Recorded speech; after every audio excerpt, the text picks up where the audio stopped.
So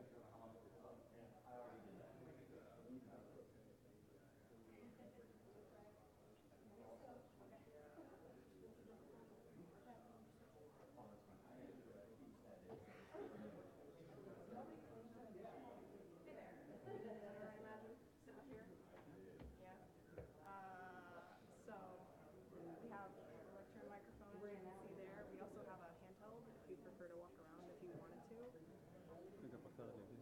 Okay, perfect. So you can adjust that however you want. And then you can move it up and down too. Just however you need it to be. If you notice you're not getting enough volume, you can just adjust it a little bit closer to your mouth or anything like that. So, can I get anything else for you right now? Okay, perfect. Have a great session.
Hello, everyone.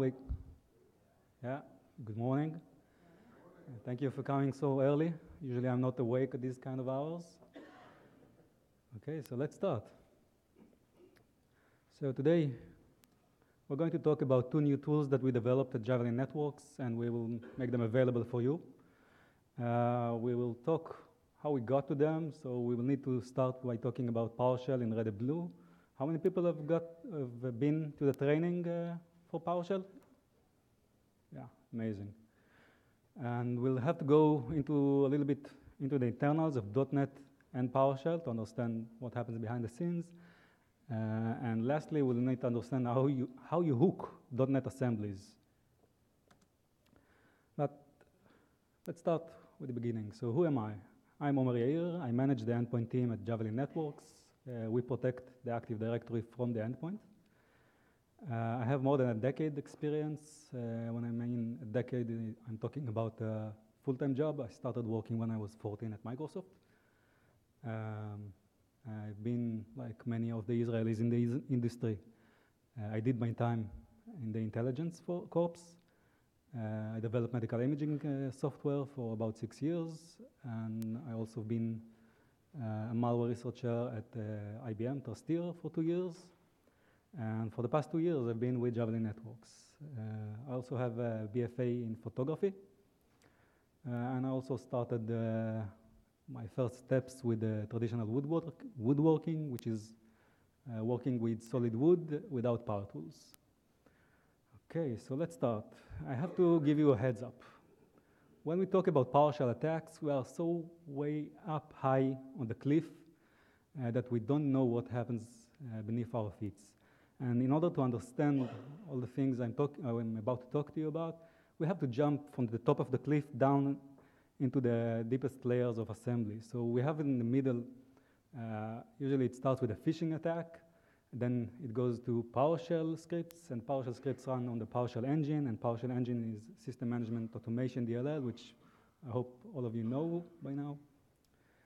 And the System Management Automation DLL is a .NET DLL, so it works on the .NET framework, and that works on Windows, and at the end, it goes back to assembly. So we'll have to jump all the way down to the assembly and then jump back up to the PowerShell.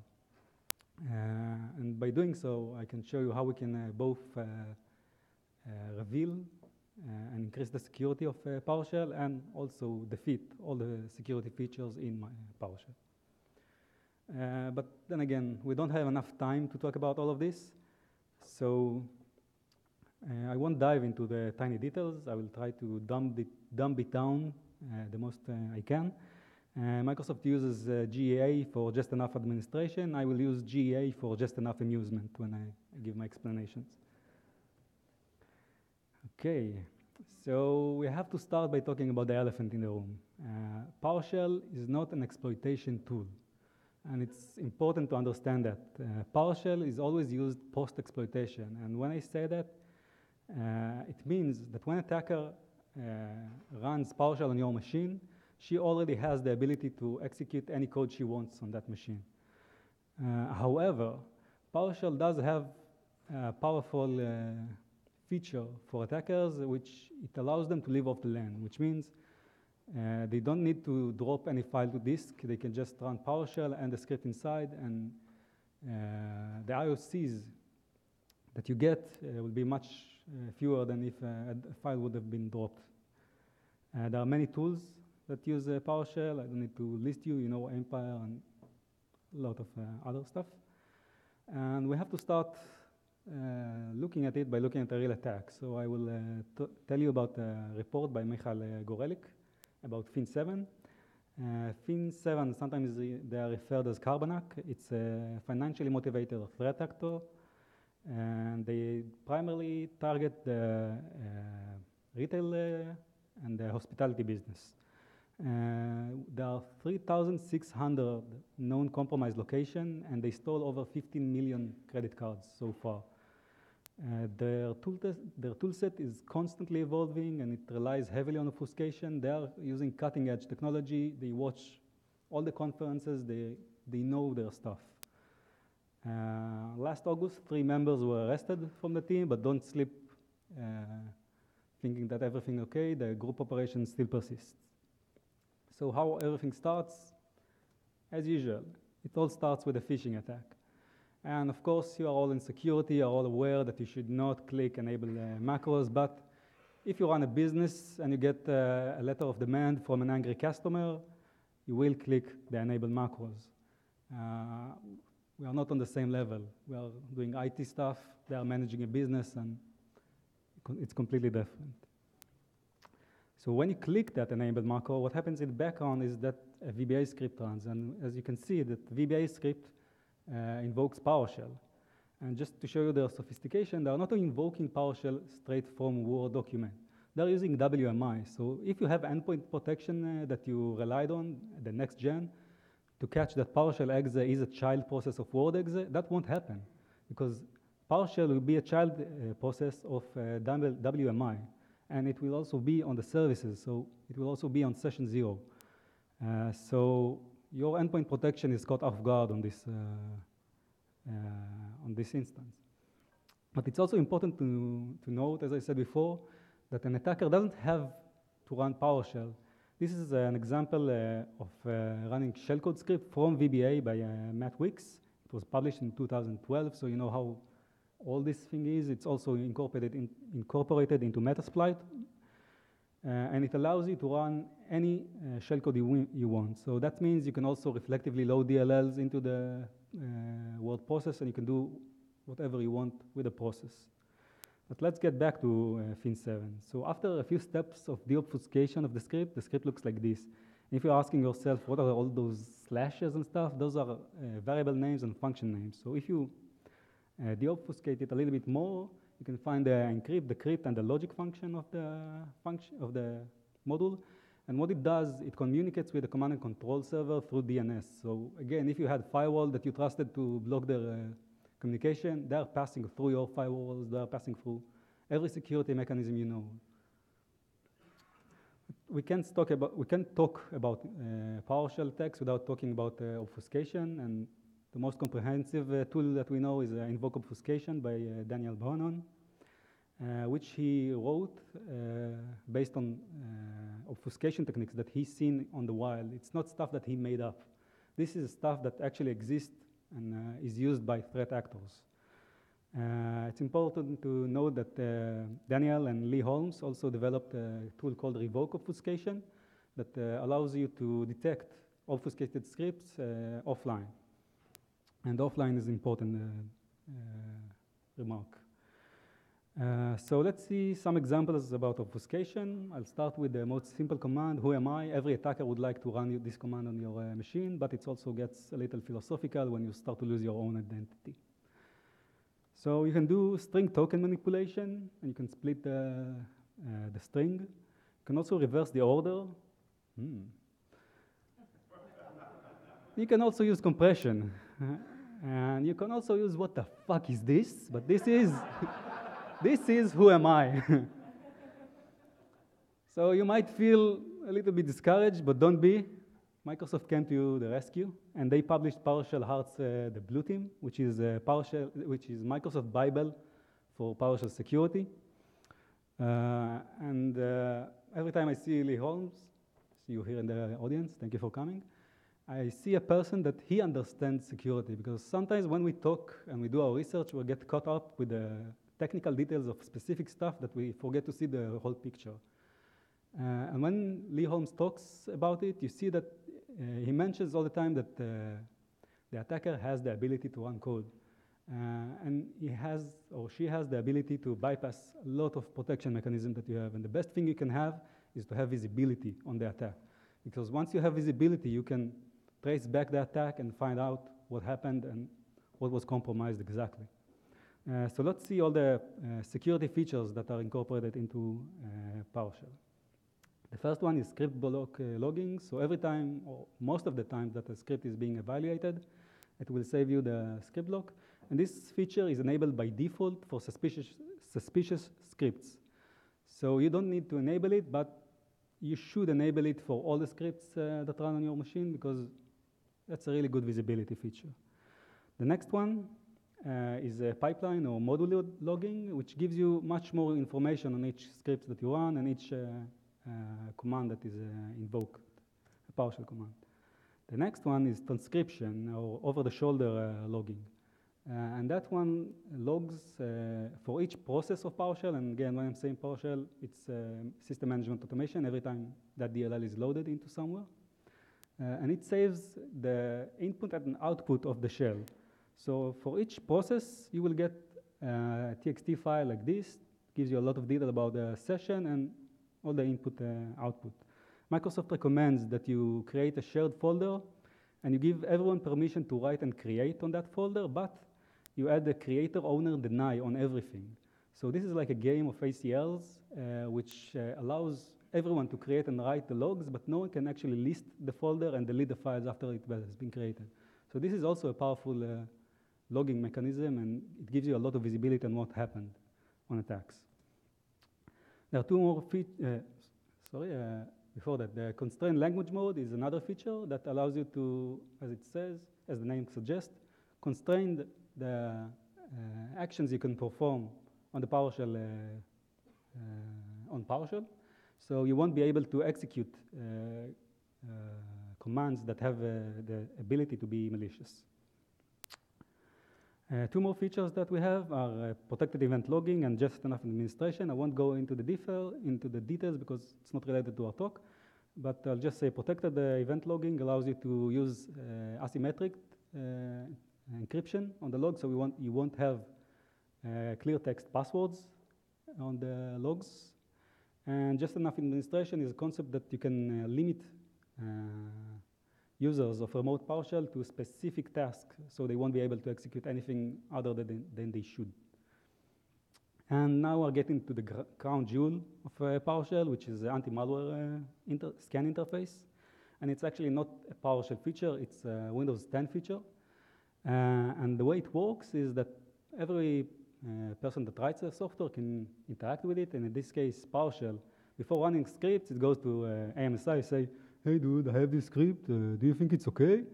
And AMSI looks at the script, say, let me check this out for you. And it takes it to all the endpoint protection that you have on your machine, the ones that are using MSI, and tells them, look dude, this PowerShell gave me this script, do you think it's okay to run them? They look at it, and then Windows Defender say, nah, I know this one, this is malicious, don't do it. So it goes back to PowerShell, and PowerShell says, well, okay, so I won't run it.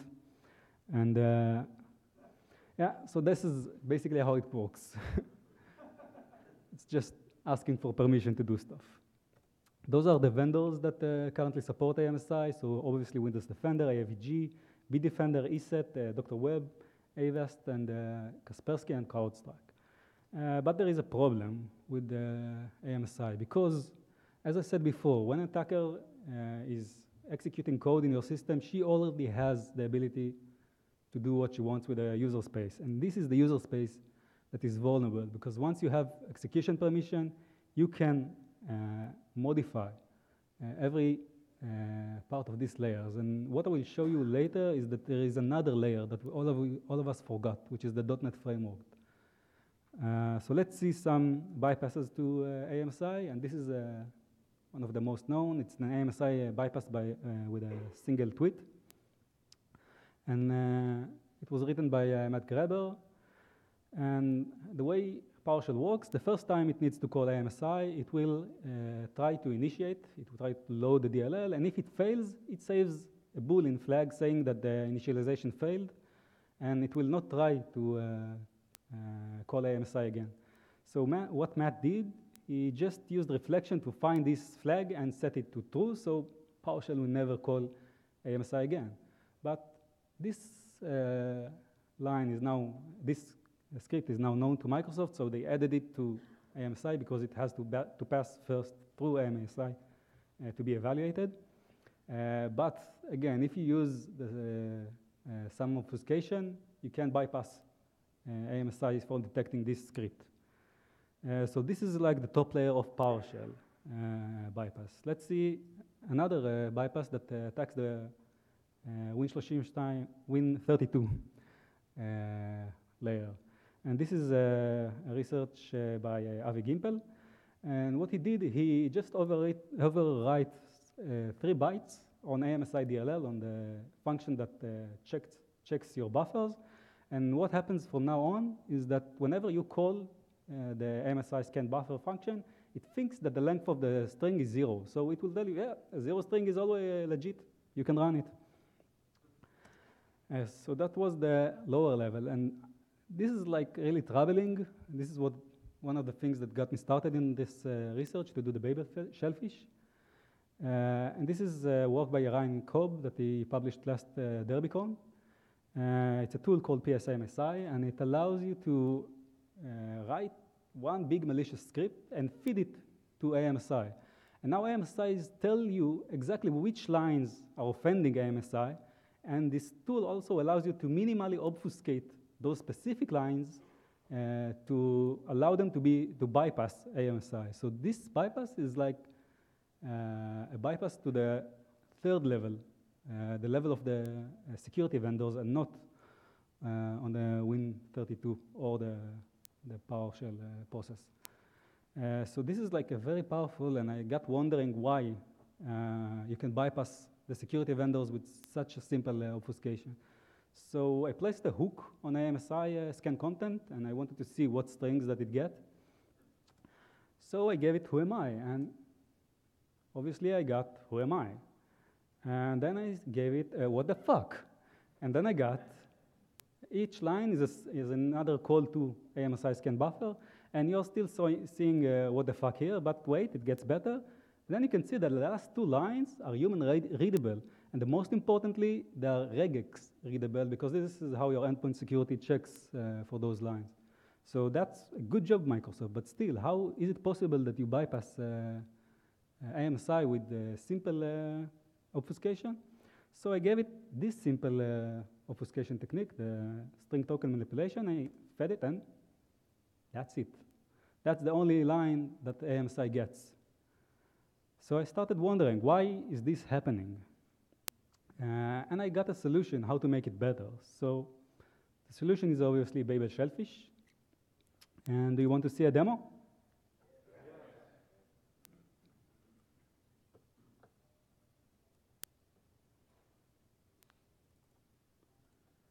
Okay, so Babel shellfish is two DLLs, the core profiler and the Babel shellfish .NET module.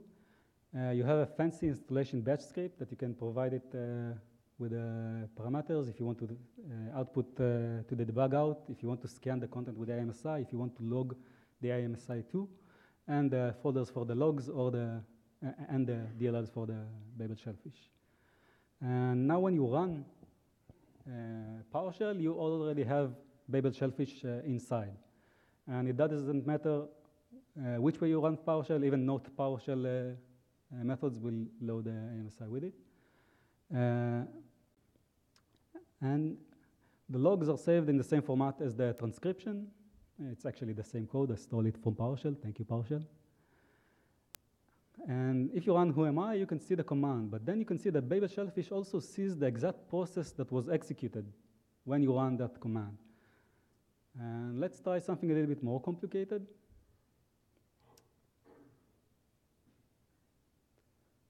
Okay, I exit because there is a caching mechanism, and sometimes AMSI won't be called if you run if you run the same command. So now we'll run the obfuscated command, and we will look at what AMSI sees and what Babel shellfish sees. So now you can see that AMSI got the script. Babel shellfish also got the script, the obfuscated script, but it also got, again, the same process that you execute with the parameters that the process was executed with. And this is something that AMSI, as you can see, can't get. So let's do something a little bit more complicated. Let's try Matt Graeber's line. So we will enable Windows Defender to protect our PowerShell script. And the worst thing about Windows Defender when you do this kind of demonstrations that it just pops so many notifications because it's a test machine. Obviously, it has threats on it. So if we run the command as it should be, you can see that Windows Defender manages to catch it and block the script. And what we'll do next, we will use an obfuscated command, and we will see what AMSI sees and what Babel shellfish sees. now we'll take the minimally obfuscated command, which is the same command as Matt Graber's AMSI bypass. And if we run it, you see that it bypassed AMSI. We are now practically disabled AMSI on the system. And you can see also, again, AMSI gets the obfuscated script. Babel Shellfish also get the AMSI obfuscated script, but now AMSI sees all the invocation. You can see it. You can see that it's looking for the type AMSI utils. You can see that it's looking for the field of AMSI init failed with the non-public and static parameters. And you can also see that it has invocation for the set value to set it to true. So this is what AMSI should have got when the PowerShell team developed it. Okay, so as you've seen, if you want to use the Babel Shellfish, it has a fancy batch script that installs it. You can give it the parameter if you want to see the debug output. If you're now debugging a script and you want to see what happens in real time, you can use this one. You can send the strings to AMSI to scan them. I haven't got to a point where it actually manages to catch things. I think it tries to do some kind of tokenizing behind the scenes, so it's not the same language that it talks. But if AMSI will find something malicious, it will stop execution. And this is what I told you about revoke obfuscation that works on offline. Babel Shellfish works online. So you can run malicious scripts, and if AMSIs find them malicious after doing all those layers of deobfuscation, it will stop your script. So it's another layer of protection, but I wouldn't suggest it. You will use it as your own security mechanism. It's still a POC code, and you still have a lot to implement in there.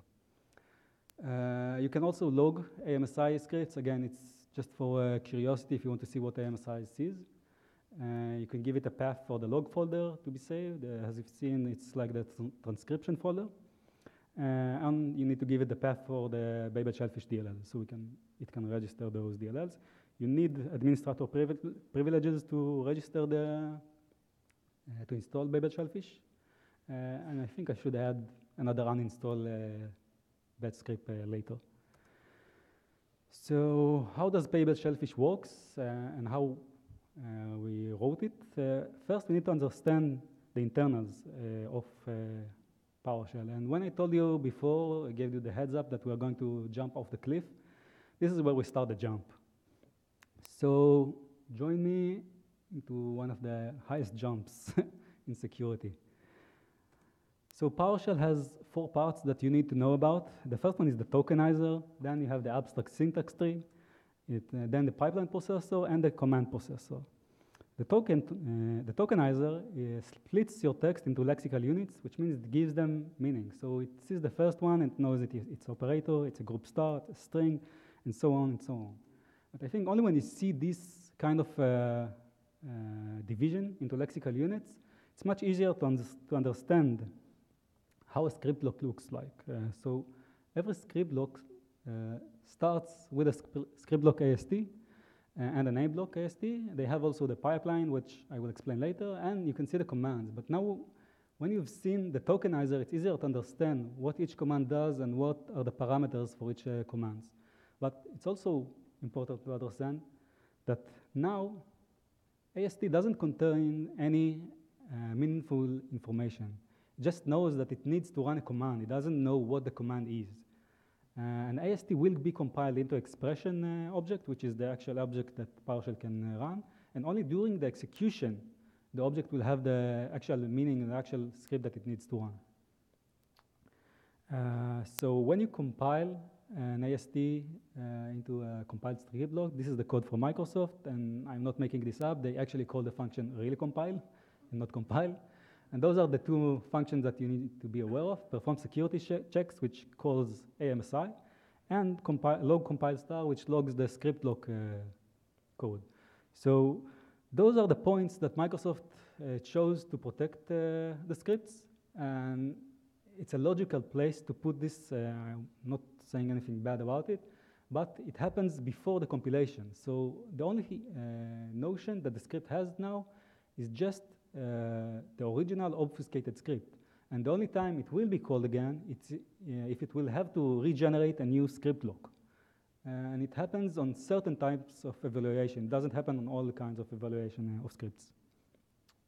So next in line is a pipeline processor. And this is the actual mechanism that runs your commands.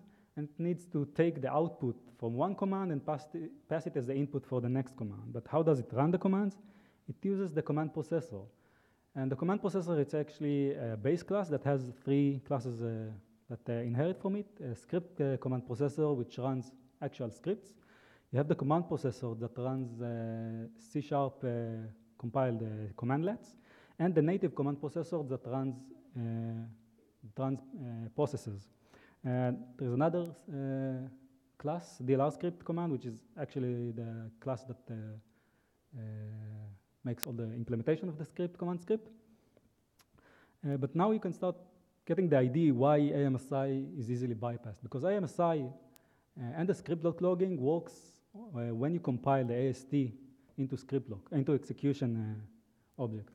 And what we understood in Javelin is that we had to implement Babel Shellfish on the command processor and on the compiler. So we analyzed the PowerShell code and we placed hooks on each one of those command processors, and also we inserted some code into the compiler, and we hook all of those functions on runtime when Babel Shellfish loads with PowerShell. So now that you are experts on PowerShell, let's see if you can also be experts on .NET and CLR. This is the time that I mentioned just enough amusement, because there is no way I can explain to you how .NET works in 5 minutes or maybe less. So I will use analogy. The Greeks used it to explain complex stories and complex stuff. So I will also use analogy. I hope you will follow me along. Let's think about the CLR as a ruminant digestive system. So if the field is the CPU and Windows is the cow, and CLR, as we said, is the digestive system, you feed it with C# and VB code. You take it through the CLR compiler, and you get IL assemblies at the end. And IL assemblies are not assemblies that you can run, because IL stands for intermediate language. It's not assembly code that your CPU can digest. So you need to pass it through another mechanism, and there are 2 mechanisms to turn the IL assemblies into assembly. The first one is JIT. It stands for just-in-time compiler, and the CLR, when it loads your DLL, every time you call a function for the first time, at that specific moment, it will compile it into assembly code. And it might sound like it takes a lot of resources, so you can pre-compile those assemblies using Engine. So Engine creates a pre-JITed assemblies, and those assemblies contain both the IL code and the assembly code that can be run. And this is important thing that you need to remember, because I will mention it later. And once you have those assemblies, you can feed it to the last stomach, the CLR hosting, that knows how to run those assemblies and feed it and shit on the CPU. Yeah, I just compared Microsoft to a cow and no one blinked in the room. Okay, so now it's time to learn how to hook .NET assemblies, and there is a great paper that Emmanuel Rousseau, I don't know how to pronounce the names. If I pronounce your name wrong, blame your parents. She wrote Hijacking .NET to Defend PowerShell, and she lists the known methods to hook .NET assemblies. And one thing that she mentions throughout her research is that it's very, very problematic to hook pre-JITed code, because all the known methods are usually either replacing the IL code or waiting for the JIT to happen. And it's hard to do it, or it was at least impossible until now to do it.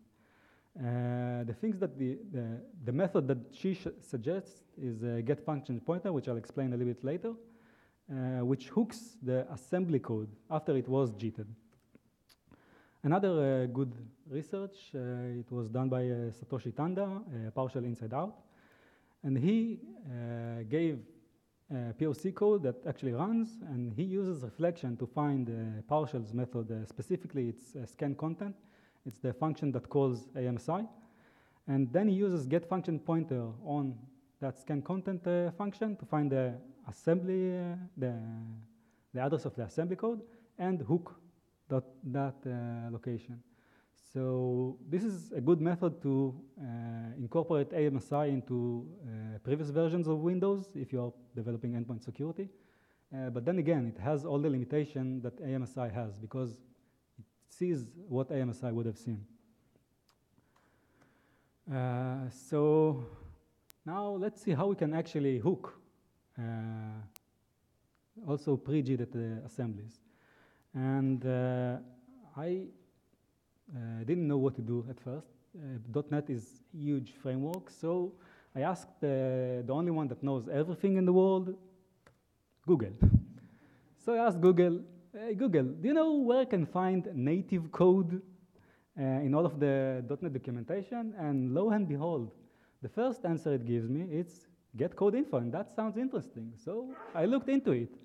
And get code info is a part of the CLR profiler. I'll explain a little bit what it is later. And it gives you the assembly code address of those functions. And it doesn't matter if those functions were pre-JITed or JITed or just-in-time compiled. So that's a powerful thing that we can use. So what is the CLR profiler? It's available from the .NET 1, so you can use it on any .NET version, even on PowerShell 2.0 if you want. The CLR profiler is a COM object that you need to write, so it's unmanaged DLL, and it cannot contact any managed code because then the CLR will just lose its mind. You don't have to have administrative privileges to run CLR profiler, and this is important for attackers. And you don't also have to register it as a COM object. There are two methods to do it. You can either call the iCLR profiler attach profiler to attach it to a running process, or you can use the environment variable CLR profiler path that will give you the same functionality to load the COM object from a path and not from the registry of the COM objects. And the important thing is that you can get the JITed code address. This is what we want. And another thing that you need to remember, you can unload the profiler DLL. So from attacker perspective, you can load the CLR, you can hook the functions, and then unload the profiler, and you will not have any DLL loaded into your process memory. So forensics tools will not see the CLR profiler on that in there. And another thing that it's worth mentioning, CLR profiler is used as a known UIC bypass. And as you know, UIC is not a security boundary, so Microsoft won't fix it. It was reported last May by Casey Smith. So it can also be used for disadvantage. But, and this is the big but, there is another way. When I did my research, I found at least 4 methods to hook .NET assemblies that can hook pre-JITed code.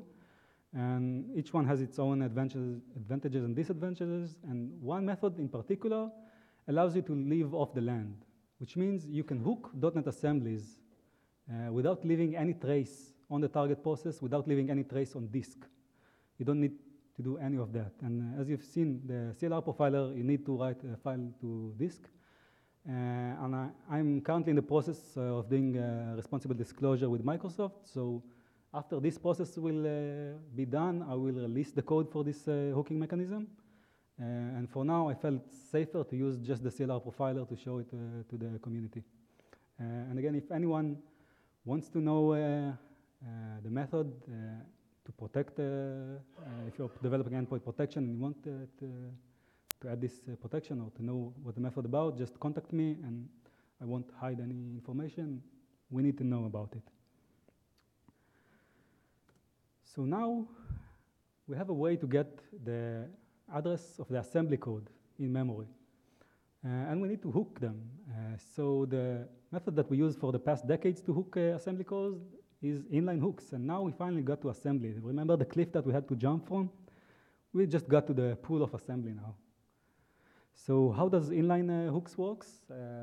This is the original function assembly code. In this case, this is scan content that calls AMSI. You can see it does the usual stuff. It pushes registers, it allocates it allocates space on stack and starts moving stuff all around.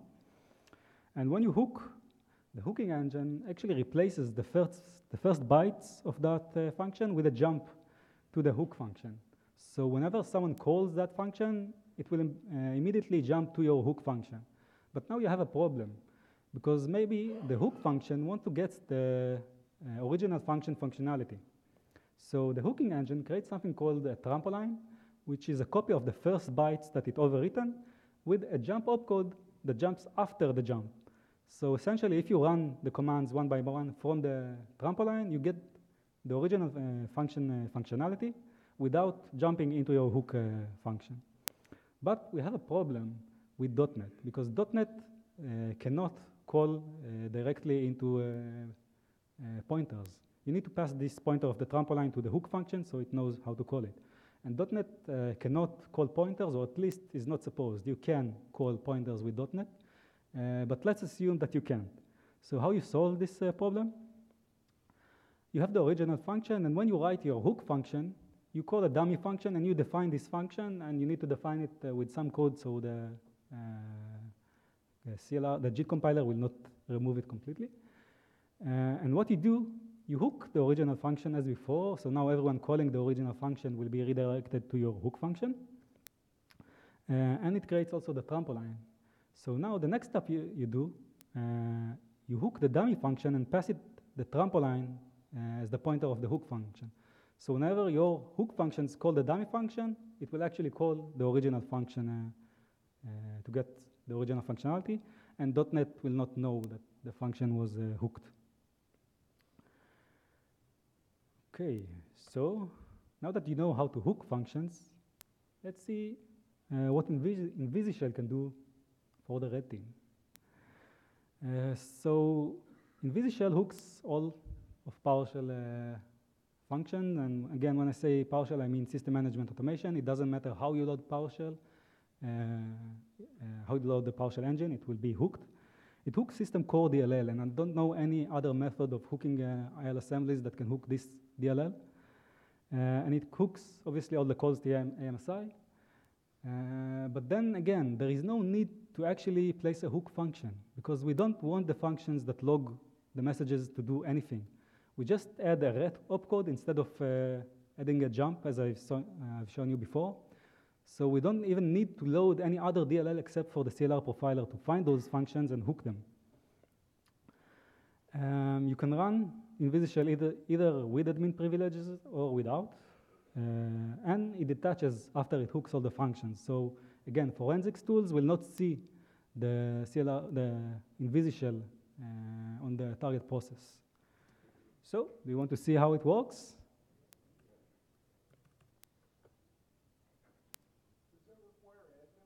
What? Does it require admin rights? No. You can run it either as admin, as I've shown before with the CLR path, or non-admin, but then you need to register it as a COM object. So it will make a little bit noise in the registry. Okay, so I set up the machine with the top security. We have the script block logging, module logging, and transcription. And we also have Windows Defender running in the background. And if I try to run invoke Mimikatz, plain sight, I don't try to obfuscate anything, I am blocked by Windows Defender. So I will try to also run it with constrained language mode. And now you will see that I'm not blocked by Windows, I'm blocked by PowerShell because I cannot run this command in constrained language mode. Okay, so you can see that the transcription was created. I will just clean all the logs so we won't be confused if our PowerShell created the logs or transcription. You can see that it logs everything, and we'll clean the logs. And Windows Defender keeps popping all the messages all the time. Please relax.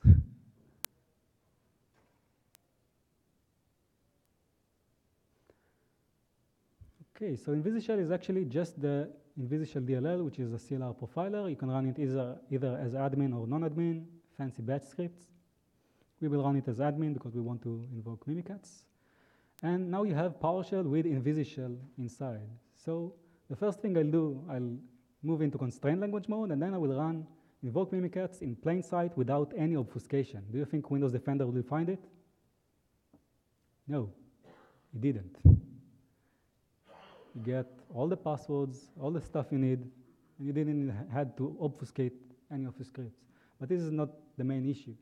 You don't have any transcription written to disk. You don't have any logs written.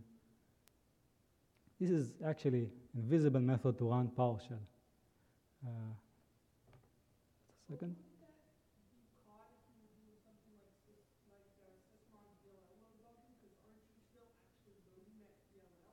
Yeah, that DLL is loaded, but is loaded from the CLR hosting. So some processes will see it as, some endpoint protections will see it as legit action because it's legitimate to load a CLR profiler into a .NET process. And as far as I'm concerned, I don't know any endpoint protection that protects against loading CLR profiler into your process. Well, no, but I'm talking about the actual DLL load. If you're tracking DLL image loads, that DLL was loaded by a process. Yeah, you will see the DLL loaded into that process, but after it finishes the operation, it will unload. So you will get the log that the DLL was loaded if you are monitoring it online, but you won't get the DLL. You won't see the DLL if you try to get forensics after it was loaded and finished the operation. Right, so it won't show up like in a memory dump, but if you were logging DLL loads. Exactly. Is the COL profile of DLL assigned DLL or no? No, it doesn't need to be assigned DLL. Is the COL profile of DLL assigned? No, you don't need to sign the CLR profiler DLL, but the CLR hosting loads it for you. So it is loaded as if it is trusted, and as I said before, there is a UAC bypass. If you define CLR profiler for user if you don't have administrative privileges, and load process with administrative privileges, the CLR will load your CLR profiler, even though that you didn't have the privileges to register it as an administrator. Okay, so this was a group effort. Maybe I'm talking here, but there is a whole team behind me that helped in this research. So please give a round of applause to Eyal Naimani, our forensics expert, to Guy Franco, our CTO, that you can drop him anywhere in the world and he will tell you what good restaurants to go to. Ephraim Neuberger from my team, which is one of the brightest developers I got to work with. And lastly, Yossi Sassi, he might be a world expert in PowerShell and Active Directory security, but he's a guitar legend. And if the only thing you will take from this talk is that you'll open your iTunes or Spotify and look for Yossi Sassi and the Oriental Orchestra or any other of his projects, I promise you it will be well worth your time. So the takeaways that you should take with you. You need to know that there is a way to hook .NET without leaving any trace on disk. The industry needs to be aware of that. We can also use the .NET hooks to enhance our security and visibility. So we did the research. Please, Endpoint Solutions, take that research and implement it in your solutions. Next, Microsoft, please improve MSI. I have to say, maybe I bashed them a little bit, but PowerShell was written by very good developers.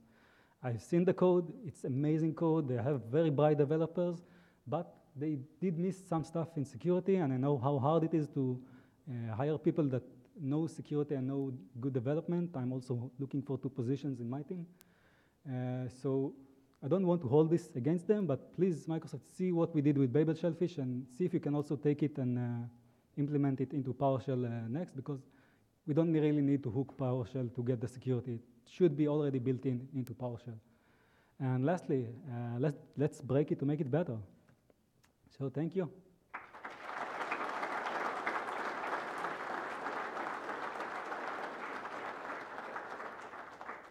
I have the resources if you want about stuff that I mentioned.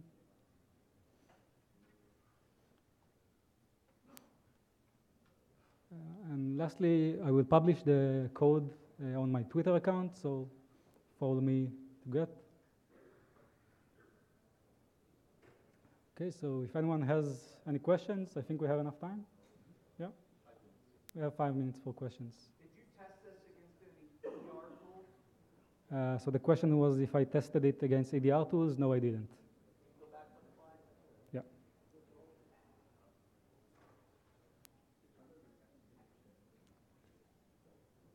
Okay, thank you very much.